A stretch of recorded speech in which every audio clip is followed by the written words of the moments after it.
بسم الله الرحمن الرحيم. الحمد لله رب العالمين، والصلاة والسلام على من لا نبي بعده. أما بعد، فأعوذ بالله من الشيطان الرجيم. بسم الله الرحمن الرحيم. قال الله تبارك وتعالى في القرآن المجيد والفرقان الحميد: والذي جاء بالصدق وصدق به أولئك هم المتقون. آمنت بالله صدق الله العظيم. وقال النبي صلى الله تعالى عليه وسلم: حب أبي بكر وشكره واجب على كل أمتي، أو كما قال. إن الله وملائكته يصلون على النبي يا أيها الذين آمنوا صلوا عليه وسلموا تسليما. اللهم صل على سيدنا ومولانا محمد، معدن الجود والكرم، منبع العلم والحلم والحكم، وعلى آله وصحبه أجمعين وبارك وسلم أبدا. فإن من جودك الدنيا وضرتها، ومن علومك علم اللوح والقلم، ومن تكن برسول الله نصرته إن تلقه المصطفى آجامها تجري. وأذن بصحب صلاة منك دائمة على النبي بمنهج ومنسجم، والآل والصحب ثم التابعين لهم أهل التقى والنقى والحلم والكرم. ثم الرضا عن أبي بكر وعن عمر وعن علي وعن عثمان ذي الكرم.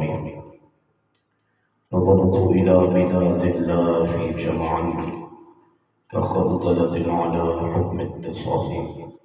گنج بخش فیض عالم مظہر نور خدا، ناقصارا پیر کامل لا رہنما، جس نے ختم نبوت پہ پہلا دیا، جس نے ختم نبوت پہ پہلا دیا، ایسے خادم کی عظمت پہ لاکھوں سلام. مولایا صلی وسلم دائما ابدا على حبیبک خیر الخلق کلہم. اللہ تعالیٰ کا ہم سب اس بات پر شکر کرتے ہیں. الحمدللہ رب کریم نے زندگی میں ایک بار پھر آپ کو اور مجھے یہ سعادت بخشی کہ ہم خیر و عافیت کے ساتھ اس کے گھر کے مہمان بنے اور حضور سید عالم صلی اللہ علیہ وسلم کے ذکر کی اور محبوب کے لاڈلے یار غار و یار مزار، خلیفہ بلا فصل افضل البشر بعد الانبیاء حضور سیدنا ابو بکر صدیق رضی اللہ تعالیٰ عنہ کی سالانہ عرس کی محفل میں موجود ہیں. کہتے ہیں الحمدللہ. اللہ کا انعام. ہماری کوئی اوقات نہیں، ہماری کوئی حیثیت نہیں، ہماری کوئی طاقت نہیں، کوئی قابلیت نہیں، کوئی صلاحیت نہیں. یہ بس اللہ تعالیٰ نے جس پر کرم کیا، جس پر فضل کیا، محبوب علیہ السلام کی جس پر نگاہ کرم ہوئی، سیدنا صدیق اکبر رضی اللہ تعالیٰ نے جسے بلایا وہ آج کی محفل میں آیا. الحمدللہ الحمدللہ. مجھ سے قبل حضرت شان صدیق اکبر رضی اللہ تعالیٰ عنہ پر بیان کر رہے تھے، کیونکہ میں نے اختتامی کلمات سنے تو مجھے اندازہ ہوا کہ حضرت نے محفل کی مناسبت سے ہی گفتگو کی ہے. تو میں آپ حضرات کے سامنے اس وقت ہمارے ملک میں بالخصوص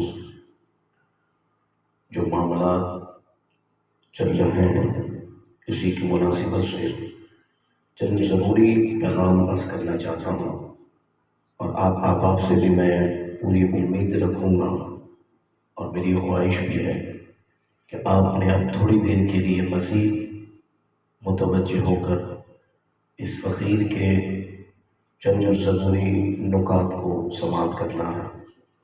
رسمی محفل نہیں ہے، اور نہ ہی ہم رسمی گفتگو کرنے کے عادی ہیں، ضروری باتیں عرض کرتی ہیں، اور اب بھی اگر ہم نہیں بیدار ہوں گے تو معاملہ ویسے بھی بہت آگے بڑھ گئے ہیں، تو اب اس کا تدارک ضروری ہے۔ تو انشاءاللہ اسی مناسبت سے مجھے آپ کے سامنے چند باتیں عرض کرنی ہیں۔ دیکھیں، پوری دنیا کے اندر دین کے خلاف بڑی سازش ہو رہی ہے۔ مجھے آپ دیکھیے گا، میں آپ کو دیکھوں، آپ مجھے دیکھیں، توجہ۔ پوری دنیا میں اس وقت دشمنان اسلام ایک پیج پر جمع ہو کر شب خون مار رہے ہیں، طرح طرح کے مسائل کا سامنا اور بڑے بڑے چیلنجز کا سامنا اسلام کو بھی ہے اور اسلام کے ماننے والوں کو بھی ہے۔ اس کے لیے ضروری ہے کہ آپ حضرات کمر بستہ ہو جائیں، یہ حقیر اور فقیر نکما پہلے سے بڑھ کر بیدار ہو، اور ہم اپنے اسلام کا بھی دفاع کریں اور اپنے مسلمانوں کا بھی دفاع کریں۔ میں نے اس لیے بات آپ کے سامنے کی کہ پروگرام کا مقصد یہی ہوتا ہے کہ پروگرام میں شامل ہونے والوں کو بیداری ملے، بھولا ہوا سبق یاد آ جائے، اور آگے کیا کرنا ہے اس کے لیے کوئی پیغام مل جائے، یہی مقصد ہے۔ دیکھیں، میں اسی کا موضوع پر آتا ہوں، اور کافی ہو چکا ہوں، اور یہ نہیں کہ کوئی کراچی سے آیا تو اپنی تقریر کرے، یہاں والا کم کرے، نہیں، بات پیاروں کی ہونی چاہیے۔ علامہ صاحب کریں، حضرت صاحب کریں، یا یہ نکم اور کمی نہ کریں، بات وہی ہے۔ میں لفاظی نہیں حقیقت کہتا ہوں، تو اس لیے بات تو ہو رہی ہے، ماشاءاللہ وقت بھی ہو چکا ہے، تو آپ بس یہ چند نکات ان علماء کی باتوں کو آگے بڑھاتے ہوئے سمجھتا ہوں۔ اس ملک کے اندر، پاکستان میں، چاروں طرف سے دشمنوں نے جال پھیلایا ہے۔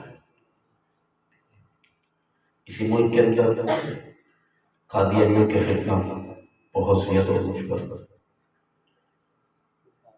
میری مرضی میرا جسم، یہ فتنہ بہت ہو چکا، لبرل سیکولر بہت تیزی کے ساتھ اس ملک کے اندر اپنے فتنے کو عام کر رہے ہیں، یعنی چاروں طرف سے اس ملک کی جغرافی سرحدوں پر جیسے حملے کی سازشیں ہوتی ہیں، ایسے نظریاتی سرحدوں پر بھی دشمن حملہ کرتے ہیں۔ اس میں حالیہ تھوڑے عرصے میں سب سے خطرناک چال دشمنان اسلام نے کھیلی ہے عوام پاکستان کے ساتھ، نتیجہ یہ ہوا کہ نیاز باللہ استغفر اللہ، ہزاروں کی تعداد میں سندھ ہو یا پنجاب ہو، وہاں پر مسلمان اس فتنے میں مبتلا ہوتے چلے جا رہے ہیں۔ وہ فتنہ یہ ہے، سب سے بڑا فتنہ یہ ہے کہ صحابہ کرام اور اہل بیت اطہار کو مد مقابل آمنے سامنے کھڑا کیا۔ میں موضوع پر گفتگو پر ڈائریکٹ آپ کی توجہ دلاؤں، اور ایک ممبر پر بیٹھنے والے کی ذمہ داری ہوتی ہے کہ اپنے سننے والوں کو فتنے سے بر وقت آگاہ کرے، ٹھیک ہے؟ حالانکہ قرآن سنت اللہ کے محبوب علیہ الصلوۃ والسلام کی تعلیم ہے، جناب سیدنا صدیق اکبر رضی اللہ تعالیٰ عنہ مولا علی، چلتے چلتے مجدد پاک امام ربانی، فاضل بریلوی، تاجدار گولڈ، ان سب پر اوپر سے نیچے تک ہمارے اکابر، ان سب نے جو صحابہ اور اہل بیت کا تعارف ذکر کیا تھا نا، وہ دو آنکھوں کی طرح بیان کیا تھا۔ جیسے انسان کے لیے دو آنکھیں ہیں نا، ایسے ہی مومن کے لیے صحابہ اور اہل بیت ہے۔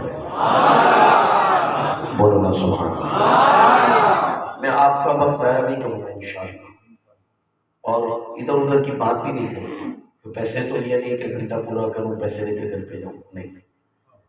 آپ کے دل میں اتر کر، آپ کے دل کے دروازے کو دستک دے کر، آپ کے پاؤں کو پکڑ کر میں یہ موضوع سمجھانا چاہتا ہوں دل سے، تاکہ آپ جتنے بیٹھے نا وہ انشاءاللہ کانسیپٹ کلیئر کریں اور اب آگے کام بڑھائیں، کیونکہ دشمن سازش کر رہا ہے اور ہم انشاءاللہ سیدنا سخی کے صدقے بھرپور اس کا مقابلہ کریں گے اللہ کی فضل سے۔ اللہ تعالیٰ ہمیں توفیق دے۔ ٹھیک ہے، اب شریعت، اسلام اور ہمارے اکابر، قرآن نے فرمایا وَاتَّبِعْ سَبِيلَ مَنْ أَنَابَ إِلَيَّ، قرآن نے ذکر کیا صراط الذین انعمت علیہم، قرآن نے ذکر کیا یا ایھا الذین آمنوا اتقوا اللہ وکونوا مع الصادقین۔ تو یہ جو جتنی جماعت ہے نا، انہوں نے صحابہ اور اہل بیت کے لیے ذکر کیا ہے کہ جیسے انسان کے لیے دونوں آنکھیں برابر ہیں، ایسے ہی ہر مومن کے لیے، مومن ہونے کے لیے صحابہ کا ادب بھی لازمی ہے اور اہل بیت سے محبت بھی لازمی ہے۔ یہ مد مقابل نہیں، یہ ایک ہی ہے۔ آواز آنی چاہیے۔ یہ مد مقابل نہیں، یہ ہے۔ دشمن نے پتہ ہے کیا سازش کی؟ خطرناک سازش ہے یہ اسلام کے خلاف اور مسلمانوں کے خلاف۔ اور میں لفاظی نہیں کر رہا، نہ ہی جوش خطابت میں بات کر رہا ہوں، سمجھداری کے ساتھ اور ذمہ داری کے ساتھ بات کر رہا ہوں۔ اور یہ ریکارڈنگ ہے یا لائیو مجھے تو نہیں پتا، لیکن اپنی ہر بات کو ثابت کرنے کا میں مرتے دم تک انشاءاللہ پابند ہوں۔ ٹھیک ہے، مزاق اس لیے کہ لائیو جا رہا ہے تو لائیو، ریکارڈنگ ہو تو ریکارڈنگ، جو بھی ہو۔ غور کیجیے گا، توجہ۔ صحابہ کرام علیہ رضوان کے خلاف بہت تیزی کے ساتھ اس ملک کے اندر سازشیں عروج پر ہیں۔ ایک بار تو میں نے آپ کو بتایا کہ نتیجہ کیا ہوا کہ سادات کو امت کے سامنے کھڑا کرتے ہیں، گروپنگ کرتے کہ بھائی سیدوں کا گروپ یہ ہے، پوری زندگی حضور کی امت سادات کی خاطر ہے۔ ٹھیک ہے، یہ سازش ہے۔ یاد رکھیے گا، جو بھی حضور سید عالم صلی اللہ علیہ وسلم کے صحابہ کے خلاف گھومتا ہے، وہ یہود و نصارہ سے بدتر اسلام کا دشمن ہے۔ کیا کہا میں نے؟ یہود و نصارہ، یہودی اور عیسائی اتنے بڑے دشمن نہیں جتنا بڑا وہ دشمن ہے جو صحابہ کے خلاف بھونکتا ہے۔ سمجھ آ رہی ہے میری بات؟ اس کی وجہ یہ ہے، غور کیجیے گا، بہت آسان اور بہت آہستہ میں آپ کے دلوں میں یہ موضوع اتارنا چاہتا ہوں انشاءاللہ۔ غور کیجیے گا، قرآن مجید فرقان حمید ہم تک پہنچا، ڈائریکٹ ہم نے سنا ہے؟ بولو، قرآن اترتا ہوا ڈائریکٹ ہم نے دیکھا ہے؟ اللہ کے محبوب صلی اللہ علیہ وسلم کی احادیث طیبہ مختلف راویوں کے ساتھ لاکھوں کی تعداد میں، مختلف راویوں کو جمع کیا جائے تو لاکھوں کی تعداد حضور کی حدیث سے بنتی ہے۔ تو کیا یہ آپ نے میں نے ڈائریکٹ سنی حدیث؟ جواب نہیں آ رہا، تھکے تو نہیں ہو تھوڑی دیر اور پیدا ہو جاؤ۔ یہ ہم نے قرآن ہو یا حضور کی حدیث ہو، یہ مکمل اسلام و دین ہے۔ یہ ہم تک کن شخصیات کے تھرو پہنچا ہے، کن ہستیوں نے قرآن اور حدیث امت تک پہنچائی؟ حضور کے صحابہ نے۔ کسے پہنچایا؟ اور حضور کی اہل بیت۔ صحابہ کرام علیہ رضوان نے قرآن مجید فرقان حمید کو جمع کیا، حضور کی حدیث سے سنی، جمع کی، امت کو پہنچائی، چلتے چلتے ہم تک پہنچا۔ اب میں نے اس لیے بات کی کہ بلا تمثیل بلا تشبیہ، اللہ نہ کرے میرے بارے میں، احمد رضا محمد، میرے بارے میں آپ کو کوئی مس گائیڈ کرے، میرے بارے میں کوئی آپ کو بدگمان کرے، میرے بارے میں اگر کوئی آپ کو کنفیوز کرے کہ یار علامہ صاحب کا یہ معاملہ ہے، یہ معاملہ ہے، اگر آپ نے بغیر تحقیق کے اس کی بات پر یقین کیا تو نتیجہ کیا ہوگا کہ آپ کو میرے بیان کا اثر نہیں ہوگا اور میری بات کی اہمیت ختم ہو جائے گی، کیونکہ اگر میں آپ کے نزدیک عادل آدمی نہیں ہوں، سچا آدمی نہیں ہوں، ایک نمبر نہیں ہوں، تو میری بات کی کوئی اہمیت ٹھیک ہے۔ اگر حضور کے صحابہ کی عدالت میں شک کیا جائے گا اور حضور کے صحابہ کی شانوں میں اگر امت کو مشکوک کیا جائے گا تو ان سے آنے والا جو پورا قرآن اور حدیث ہے وہ کہاں کھڑا ہے؟ وہ کہاں کھڑا ہے؟ اگر تم کہتے ہو صحابہ کرام کے بارے میں ہلکے جملے، تو صحابہ کے صدقے تو قرآن ہم تک پہنچا، حضور کی حدیث ہم تک پہنچی، تو اگر وہ عادل نہیں تو ان سے آنے والا قرآن اس بارے میں کہاں کھڑے ہیں؟ انہوں نے جو حضور سے حدیث سنی، ہم پھر اس بارے میں کہاں کھڑے ہیں؟ اس لیے یاد رکھنا، دشمنان اسلام ہر وقت ہر لمحے نئی آزمائش، نئے امتحان میں مسلمان کو ڈال رہے ہیں۔ اس وقت ان کا سب سے خطرناک وار یہ ہے کہ ہمارے ہی اہل سنت میں ہمارے ہی کہلانے والوں کو سنیوں کا لبادہ پہنا کر ہمارے درمیان عام کیا جا رہا ہے، اور ان کو ایک ٹارگٹ دیا ہے ایران کے تھرو کہ بھائی تم اہل سنت کو کمزور کرو، اور کمزور ایسے ہوں گے کہ انہیں صحابہ اور اہل بیت کے بارے میں کنفیوز کرو۔ جب یہ کنفیوز ہو جائیں گے تو عقیدہ کمزور ہوگا، عقیدہ کمزور ہوگا تو جیسے تم ہماری بولی بولتے ہو یہ سنی بھی پھر ہماری بولی بولے۔ آپ کو سمجھ آ رہی ہے؟ میں سفر کر کے آیا ہوں تو پیغام آپ تک رکھنے آیا ہوں، اور میں نے کہا آپ کے قدموں کو ہاتھ لگا کے بات کرنا چاہتا ہوں، تو سمجھے یہ سیریس بات ہے، یہ مذاق مستی نہیں ہے۔ میں چاہوں تو مجبوری میں بات کروں گی، دو کرامتیں آپ کو سناؤں، آپ بھی سبحان اللہ کہہ میں گھر پہ چلا جاؤں، واللہ حقیقت کو سمجھے۔ یار آج تک یہ علماء موجود ہیں، کبھی بھی امت کے اندر یہ موضوع پر باتیں ہوئی نہیں جو آج کر رہی ہے قوم، بات نہیں۔ صحابہ کرام علیہم رضوان اہل بیت کی شان امت نے بیان کی، اور پھر میں نے تو آپ کو تاجدار کلرا تک مثال دی تھی، پھر میں نے شاہ صفر اعلیٰ ان تک نے اور مجدد پاک نے، شیخ محقق نے، سب بزرگوں نے ہر معاملہ مکمل کتابوں میں لکھ کر بند کر دیا، سب کچھ موجود ہے۔ تو لہذا 75 گھنٹے کی تقریریں اور اس کے جواب میں دیگر باتوں کی حاجت ہی نہیں تھی۔ یہی امیر المجاہدین علامہ خادم حسین صاحب علیہ رحمہ نے ایک مرتبہ فرمایا تھا، جب دونوں گروپوں کی طرف سے امیر المجاہدین کو پریشر کیا کہ آپ بھی کوئی موضوع پر بات کریں، آپ بھی اپنا موقف دیں کہ صدیق اکبر کی بات ہے، سیدہ کائنات کی بات ہے، کس کو آپ صحیح قرار دیتے ہیں؟ خدا کی قسم امیر المجاہدین کا چاہنے والا اس کی بات نہیں کرتا، مرید تاج الشریعہ صاحب اور ناموس رسالت کے تحفظ کے لیے بیعت ہم نے امیر المجاہدین کے ہاتھ پر کی ہے، پہلے دن سے قاضی لیے تحریک سے۔ تو میں چاہنے والا اس کی یہ بات نہیں کرتا، لیکن بڑا آدمی ہمیشہ بڑی بات کرتا ہے، اور یہ بات بزرگوں کی نظر سے ہی ہو سکتی ہے۔ امیر المجاہدین نے بڑھ سر منبر اعلانیہ طور پر یہ بات کی کہ سیدنا صدیق اکبر کی ذات ہو یا سیدہ کائنات کی، یہ مقام ادب ہے، مقام تحقیق نہیں ہے۔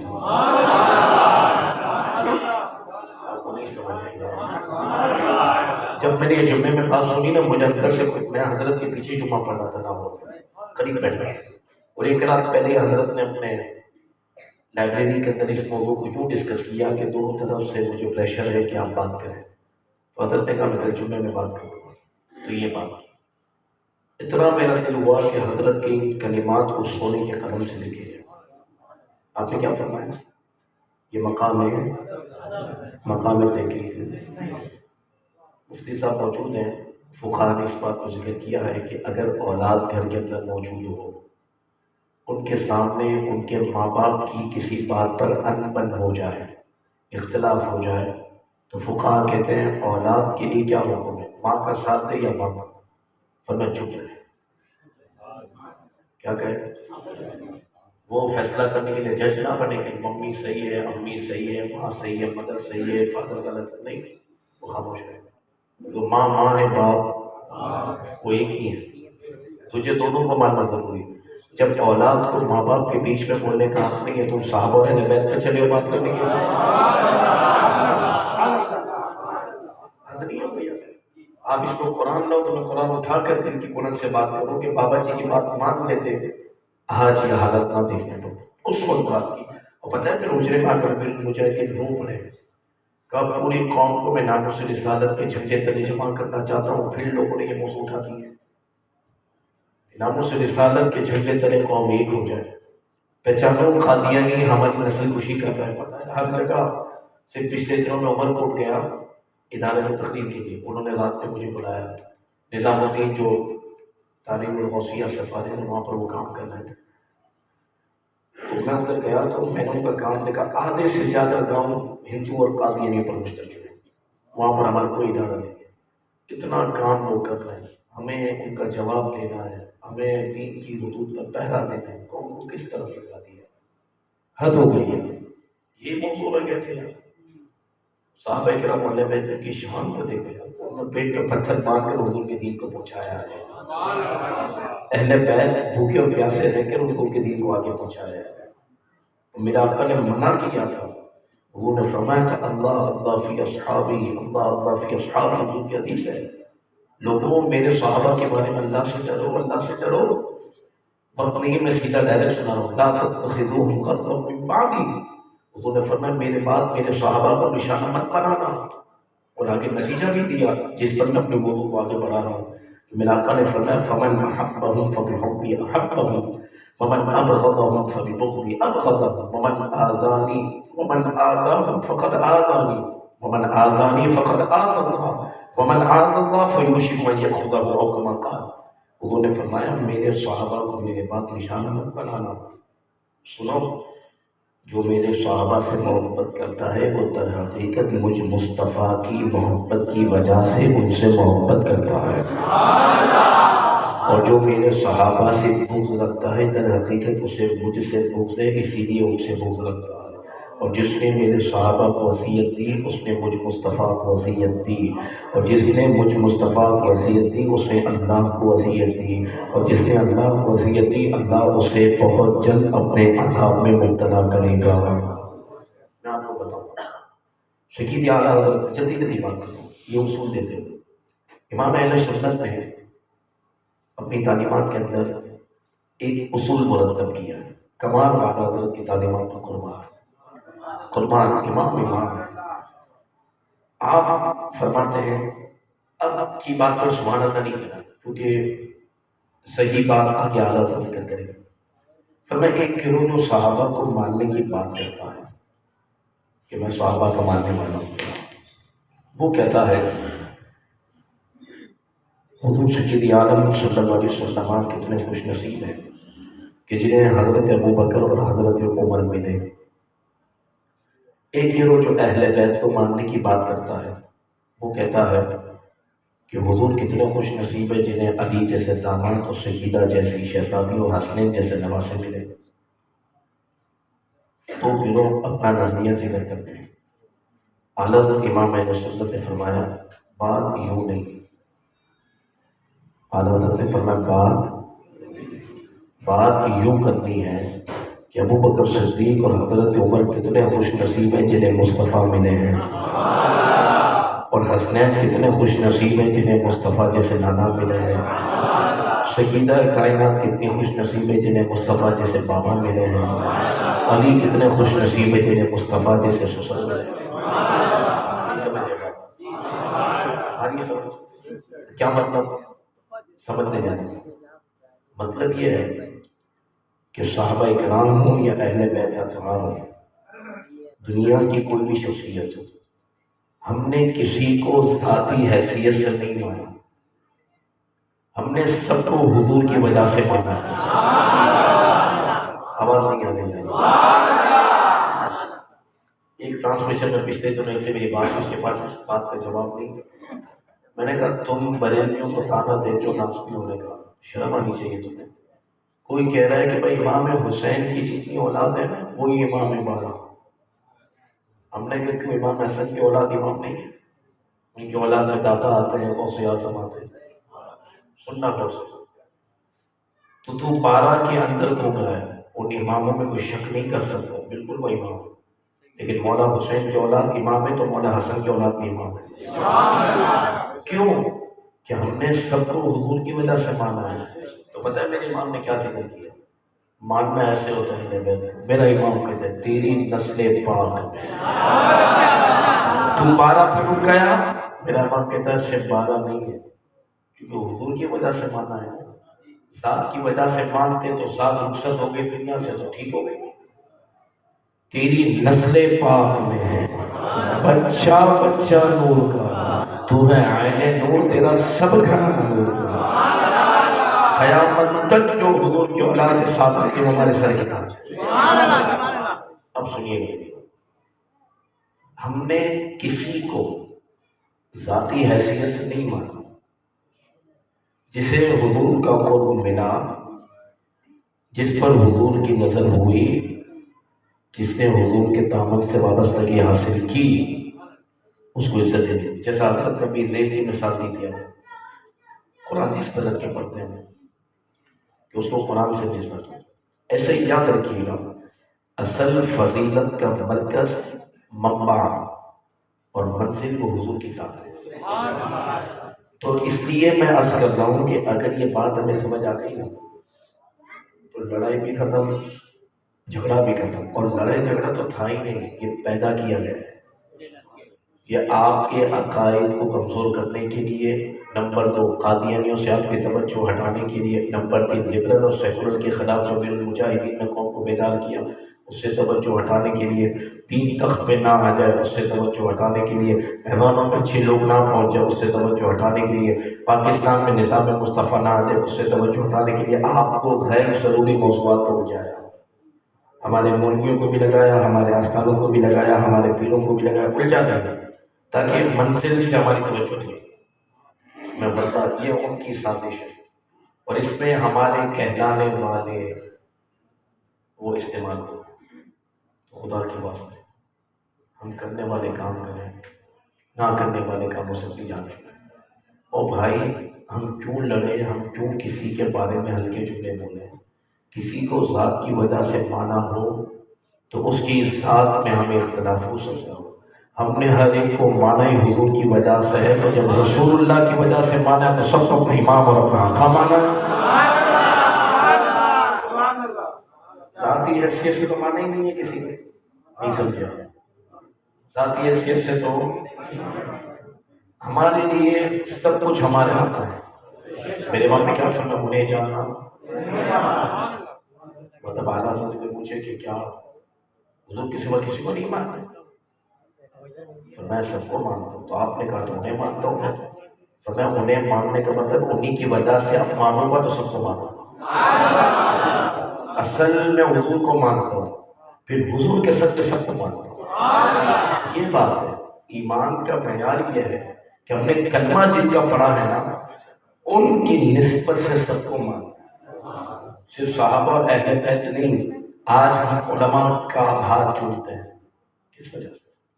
حضور کی وجہ سے، حضور کے دین کی وجہ سے، جس کی جو عزت ہے رسول اللہ کی وجہ سے۔ تو جب یہ فائنل معاملہ طے ہے کہ ہم نے جس کو ماننا ہے اور ہمیں جس سے محبت کرنی ہے حضور کی وجہ سے کرنی ہے، تو پھر نہ اس میں اختلاف تھا، نہ اختلاف ہے، نہ اختلاف ہونا چاہیے۔ اور پھر دیکھیں میں اپنی بات کو تھوڑا سا آگے بڑھاؤں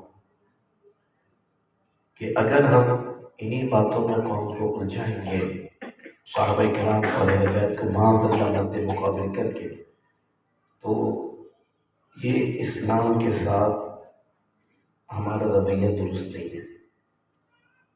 اور دیکھیں جب ماننا ہمیں حضور کی وجہ سے ہے تو سب کو مانیں گے.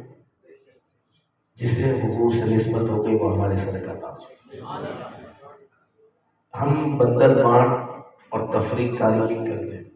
اتنوں کو مانوں گا، اتنوں کو نہیں مانوں گا، اس کو مانوں گا، اس کو نہیں مانوں گا. میں سب کو مانوں گا جو رسول اللہ کا ہے. اسی لیے فرمایا کہ ناسبی وہ ہے جو صرف صحابہ سے محبت کا دعوے دار ہو اور اہل بیت سے چڑھتا ہو، وہ ناسبی ہے. رافضی وہ ہے جو اہل بیت سے محبت کا دعوے دار ہو، صحابہ کی بات سے چڑھتا ہو. سنی وہ ہے جو صحابہ سے بھی محبت کرتا ہے، اہل بیت پہ بھی جان قربان کرتا ہے. تو آپ حضرات نے یہ بات ذہن نشیں کرنی ہے کہ اگر کوئی بھی آدمی، چاہے وہ پیر ہو، مولوی ہو، عالم ہو، مفتی ہو، اسلامک اسکالر ہو، کوئی بھی ہو، جتنا بڑا بھی تو کم خان ہو، اگر کسی بھی صحابی رسول کے بارے میں، کسی بھی اہل بیت کی شخصیت کے بارے میں اگر وہ ہلکا جملہ بولتا ہے تو وہ سنی نہیں ہے. آواز نہیں آ رہی. وہ سنی، جب وہ سنی نہیں ہے تو اس کا میرے سے تعلق نہیں ہے. مجھے اس کی سننی نہیں ہے. جو سننی نہیں ہے مجھے اس کی سننی. ہمیں اس کی سننی ہے جو. آپ جواب دے دو تھوڑا. میں نخرے کرنے والا آدمی نہیں ہوں کہ بخار ہے، جسم میں درد ہے، نہیں. لیکن حقیقتاً طبیعت ساتھ نہیں دے رہی تھوڑے دنوں سے، تو آپ تھوڑا سا میرا ساتھ دے دیں. ہمیں اسی کی سننی ہے جو سننی ہے، اور جو سننی نہیں ہے ہمیں اس کی. یہ فائدہ ہو گیا. اور سنی کون ہے؟ جو سب کا ادب کرتا ہے، اور جو کسی بھی صحابی یا کسی بھی اہل بیت کی کسی بھی شخصیت کے اندر کوئی کمی بیان کرتا ہو وہ سنی. جب سنی نہیں ہے تو ہمیں اس کی سننی. اچھا آپ ذوالجناح کو جانتے ہیں؟ ذوالجناح کون ہے؟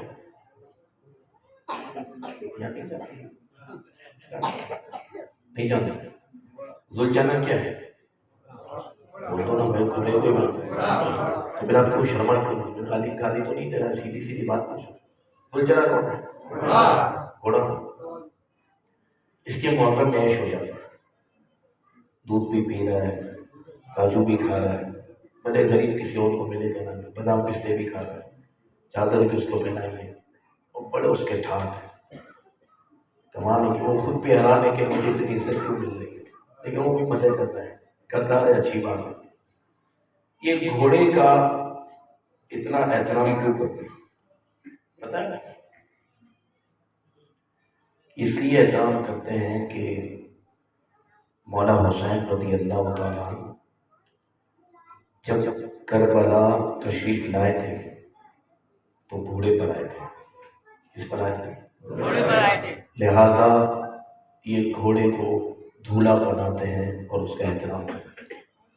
ہم نے یہ سوال پوچھا کہ حیدرآباد میں آپ نے جس گھوڑے کو دھولا بنایا تھا، امام حسین کیا کسی گھوڑے پر سوار ہو کر آئے تھے؟ کہنے لگے نہیں. میں نے کہا اچھا آپ کشف سے یہ بتا سکتے ہیں کہ یہ حیدرآباد میں دھولا بننے والا گھوڑا یہ اسی نسل سے ہے جس پر مولا حسین سوار ہوئے تھے؟ وہی نسل ہے. یہ پتا ہے کہ نہیں؟ کہتے تھے نہیں، نہ گھوڑا وہ ذاتی ہے، وہ تو چلا گیا، نہ ہی ہمیں اس کی نسل کا پتہ ہے. جنس ایک ہے، یہ بھی گھوڑا وہ بھی گھوڑا. لہذا مولا حسین جس گھوڑے پر سوار ہوئے، اب قیامت تک جتنے بھی جنس میں گھوڑے ہوں گے اس کو ہم دھولا مانیں گے. میں نے کہا کیوں؟ کہا اس پر حسین سوار ہوئے. میں نے کہا جس گھوڑے پر حسین سوار ہو وہ گھوڑا نہ بھی ہو، کوئی اور گھوڑا ہو، لیکن جنس ایک ہے تو وہ دھولا. اور جس پر میرا آقا خود سوار ہو صدیق اکبر، اس کی شان.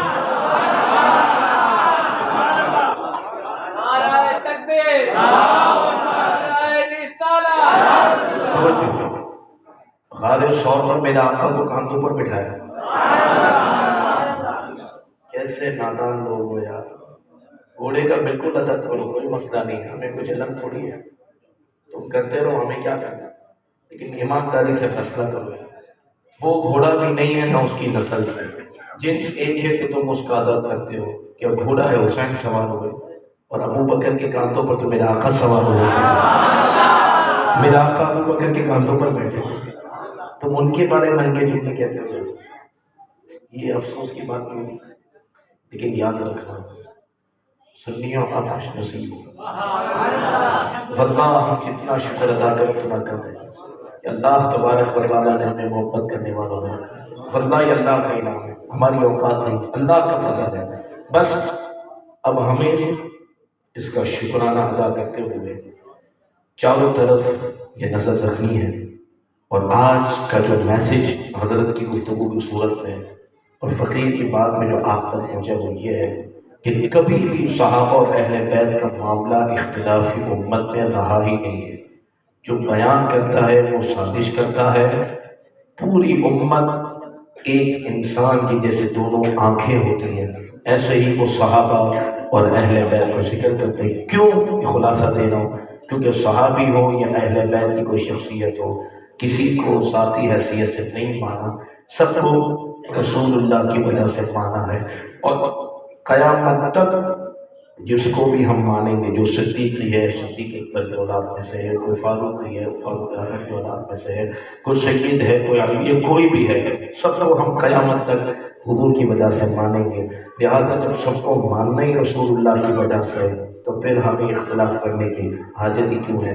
اور ایک جملہ اور میں عرض کر دوں، او بھائی، حاجی صاحب بندہ عمل سے بنتا ہے، حافظ قرآن بندہ عمل سے بنتا ہے، قاری قرآن بندہ عمل سے بنتا ہے، عالم دین بندہ عمل سے بنتا ہے، مفتی عمل سے بنتا ہے، غازی عمل سے بنتا ہے، مجاہد عمل سے بنتا ہے، یہاں تک کہ ولی کامل بھی بندہ عمل سے بن سکتا ہے۔ صحابی جب عمل سے بنتا نہیں تو اس کے عمل پہ بات کرتے کیوں؟ صحابی تو بنتا ہی دیدار مصطفیٰ سے، جب صحابی عمل سے بنتا ہی نہیں تو اس کے عمل پہ کلام کیوں؟ کیا ہو گیا؟ میرا آقا نے کیا فرمایا؟ اذا ذکر اصحابی فامسکوا، رسول اللہ نے فرمایا جب بھی میرے صحابہ کا ذکر کرو زبان سنبھالو۔ جب صحابی عمل سے بنتا نہیں تو اس کے عمل پہ بحث کیوں؟ صحابی بنتا ہے رب کے فضل سے اور دیدار مصطفیٰ سے، تو یہ سب کو اللہ نے عطا کیا، تو لہٰذا قیامت تک وہ امت کی ماں، قیامت تک وہ امت کے۔ اور آخری میں اس پر بات عرض کر دوں اور پھر میں آپ سے اجازت چاہوں گا۔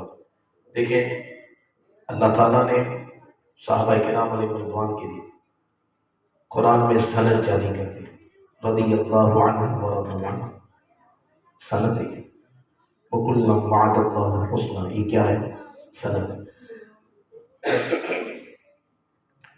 اور قرآن نے وَسَيُجَنَّبُهَا الْأَتْقَى، یہ کیا ہے؟ سند ہے۔ إِنَّ أَكْرَمَكُمْ عِندَ اللَّهِ أَتْقَاكُمْ، یہ کیا ہے؟ سند ہے۔ وَالَّذِي جَاءَ بِالصِّدْقِ وَصَّدَّقَ بِهِ، یہ کیا ہے؟ سند ہے۔ اس پر صدیق اکبر کی بات بھی آ گئی۔ بھائی جب قرآن نے یہ فرمایا کہ صحابہ جنتی ہیں، قرآن کس کا کلام ہے؟ اللہ کا۔ جب قرآن نے یہ ذکر کیا کہ صحابہ کرام سے اللہ راضی و اللہ سے راضی، یہ کس کا کلام ہے؟ تو پھر بات ختم ہو جاتی ہے، اور اس کو میں آپ کو 1 منٹ میں سمجھاؤں گا اور پھر بات اختتام کروں گا۔ توجہ رکھیے، ایک ہے مخلوق، ہم انسان، اور ایک ہے خالق اللہ رب العالمین کی ذات۔ تو جو مخلوق میں جو ہم عام انسان ہیں نا، انبیاء کے علاوہ جو ہم عام انسان ہیں، ہمارا علم ہماری نالج وہ 2 زمانوں پر محیط ہے، 2 زمانوں کو گھیرے ہوئے ہیں۔ زمانے کتنے ہیں؟ 3 زمانے کتنے ہیں؟ پاسٹ، پریزنٹ، فیوچر، ماضی، حال، مستقبل۔ لگتا ہے میں بہت مشکل بات کر رہا ہوں، کبھی آپ نے سوچی بھی نہیں، او ہو کیسی بات کر رہا ہوں، آپ بھی ایسا حیران ہو کر مجھے دیکھ رہے ہیں۔ شاید پہلی مرتبہ سنیے، زمانے کتنے ہیں؟ بول دو نا مجھے، زمانے کتنے ہیں؟ کون کون سے؟ اور انگلش میں اگر ہم چلے جائیں تو پاسٹ پریزنٹ، یہ تین کیا ہو گئے زمانے، یہ کیا ہو تین؟ وقت بھی کیسے تھا، ٹھیک ہے، گزرا ہوا وقت، جو چل رہا ہے اور جو آئندہ ہے وقت، ٹھیک ہے، یہ تین اوقات ہوتے ہیں۔ انسان جو ہے نا اس کا علم وہ دو زمانوں پر محیط ہے، مشتمل ہے۔ مثال دے رہا ہوں، یعنی ابھی 11:30 بجے کیا ہو رہا تھا؟ حضرت کا خطاب، مثال دے رہا ہوں، مجھ سے پہلے کیا ہو رہا تھا؟ تو یہ کیا تھا؟ بول دو نا، یہ کیا تھا؟ ابھی میں بیان کر رہا ہوں، یہ کیا ہے؟ ہاں۔ تو آپ کو مجھے یہ تو پتا تھا اور یہ پتا ہے کہ حضرت کا خطاب ہو چکا اور یہ فقیر خطاب کر رہا ہے۔ اب میرے بیان کے بعد کیا ہوگا ہمیں پتا نہ، میں کہوں دعا ہوگی، کوئی کہے گا نہیں پہلے سلام ہوگا، پھر کوئی کہے گا نہیں یہ ہوگا، پتہ ہے کچھ؟ تو انسان کا علم، اس کی نالج دو زمانوں پر ہوئی تھی، ماضی اور حال۔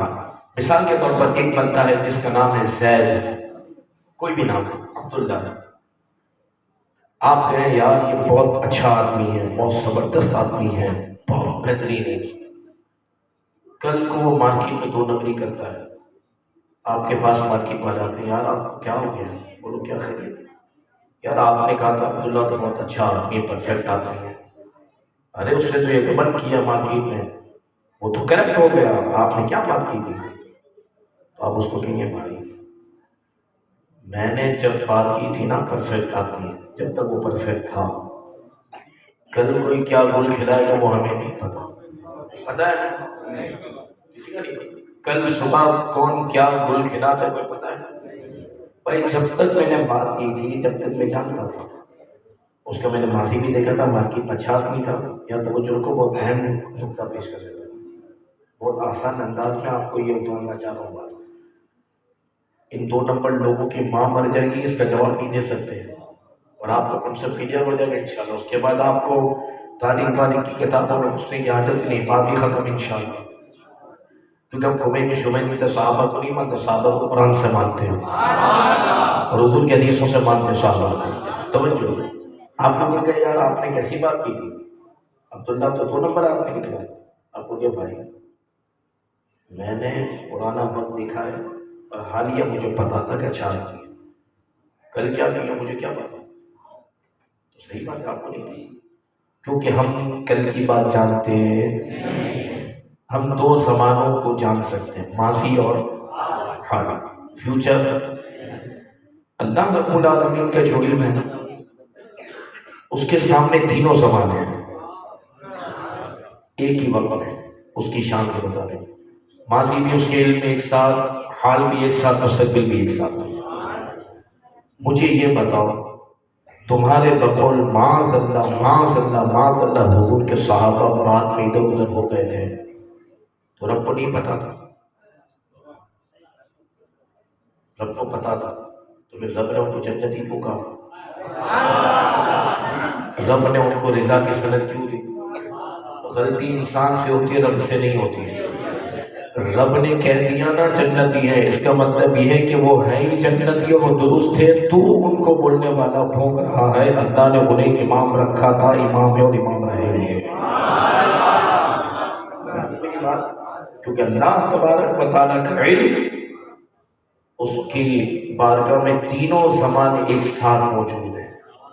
غلطی انسان سے ہوتی ہے بندہ پہچاننے میں، بندے پر کمنٹ کرنے میں، بندے کو چوائس کرنے میں، بندے کو اپنے پاس رکھنے میں انسان سے غلطی ہوتی ہے، رب العالمین اس سے پاک ہے۔ ارے جو رب میرے محبوب کے جسم نہیں، لباس پر مکھی نہیں بیٹھنے دیتا، وہ 2 نمبر لوگوں کو محبوب کی صحبت میں بیٹھنے دیتا۔ بات 2 نمبر آدمی حضور کی صحبت میں کیسے آیا؟ سوال تو یہ ہے کیسے آیا؟ آئے نہیں سے، لہٰذا جو ان پر شک کرے وہ 2 نمبر ہے۔ اور قرآن میں کیا ذکر کیا؟ وَيُعَلِّمُهُمُ الْكِتَابَ وَالْحِكْمَةَ وَيُزَكِّيهِمْ۔ پھر اس پر عمل کیسے ساتھ تمہاری نسلیں بھی مر جائیں گے، تم جواب نہیں دے سکتے۔ پھر وَيُزَكِّيهِمْ کا کیا جواب؟ کہ محبوب نے ان کو پاک و صاف کر دیا، محبوب نے ان کی تزکیہ فرمائی، محبوب نے ان کے نفس کی طرف سے مطمئنہ کر دیا۔ مجھے بتاؤ یار، آپ کے پاس اور میرے پاس ہم کوشش کرتے ہیں کہ 2 نمبر آدمی نہ بھٹکے، اور بھٹکنا بھی نہیں چاہیے 2 نمبر آدمی۔ جب نے اپنے محبوب کے قریب 2 نمبر لوگوں کو ہونے دیا، بلکہ فرمایا حدیث پاک میں ہے کہ رب العالمین نے اپنی شان کے لائق جب مخلوق کے دلوں پہ نظر فرمائی، اعلیٰ حضرت نے بھی حدیث کو بعد اس کے ساتھ نظر کیا، تو میرا آقا نے فرمایا سب سے بہترین دل خیر قلوب محمد، رب نے اپنے محبوب کے دل کو پایا، اور محبوب کے دل انور کے بعد پوری کائنات میں سب سے بہترین دل قلوب اصحاب محمد، محبوب کے صحابہ کے دلوں کو پایا۔ اور میرے بھائی غلطی تیرے سے اور میرے سے ہوتی ہے اور ہو سکتی ہے، کیونکہ ہم کل کے بارے میں جانتے نہیں ہیں۔ وہ رب ہے عالم الغیب والشہادہ، اور پھر اس کی عطا سے محبوب بھی ہیں، وما هو علی الغیب بضنین، تو کیا انہیں نہیں پتا کہ کل کون کیا کرنے والا ہے؟ انہیں سب پتا ہے کہ ان سب کو اللہ نے صحابیت کا درجہ دیا اور انہیں امامت کا درجہ عطا کیا ہے، اسی لیے صحابہ کا دفاع مصطفیٰ نے خود کیا ہے۔ لہٰذا اب اگر کوئی ان پر شک کرے گا تو اس کا ایمان خطرے میں ہے۔ محبوب کے صحابہ کل بھی عادل تھے، آج بھی عادل ہیں، قیامت تک عادل رہیں گے، بلکہ وہ اتنے بڑے عادل ہیں کہ جسے قیامت تک عادل رہنا ہے وہ ان کی عدالت کو مانے تو وہ عادل ہوگا۔ صحابہ اتنے بڑے مومن ہیں کہ قرآن نے ذکر کیا ہے، کتنی آیتیں میں نے پڑھ دی، فَإِنْ آمَنُوا بِمِثْلِ مَا آمَنْتُمْ بِهِ فَقَدِ اهْتَدَوْا، تم ان کے ایمان پر شک کرتے ہو، میرے رب نے تو صحابہ کے ایمان کو کسوٹی قرار دیا، فرمایا حبیب قیامت تک جو ایمان لانا چاہتا ہے ایسے ایمان لائے جیسے آپ کے صحابہ آپ پر ایمان لائے، تو اللہ ان کو بھی ہدایت کا تاج عطا کرے گا۔ صحابہ ہمارے لیے معیار ہیں اور کسوٹی ہیں۔ امام جلال الدین سیوطی شرح الصدور میں یہ لکھتے ہیں، امام جلال الدین سیوطی گلی کے مولوی صاحب نہیں ہیں، کہ وہ بیش 72 مرتبہ جاگتی آنکھوں سے رسول اللہ کو دیکھا ہے، 4 لاکھ احادیث سے زیادہ آپ کو یاد ہے، 9ویں صدی کے مجدد ہیں، کئی حدیث رسول اللہ کو دیکھ کر لکھتے ہیں۔